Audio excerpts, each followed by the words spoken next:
This is, I think, was originally a pillow cover. What it was inspired by were a bunch of little sketches I had made about our coming to California. He remembered a bunch of my little pictures. My father mixed them all up and so on. Going through on the train, we could see these orchards and stuff that I wasn't all that careful about having oranges and apples grow on different trees. This I knowingly copied with our own kids when we first went to Europe.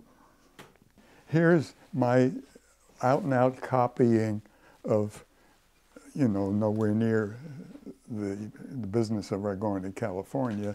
This is our trip to Denmark, copying little bits of drawings by our daughter, mix of everything, and the tile roof impressed her in the house we had in Denmark, so all that stuff was jumbled together.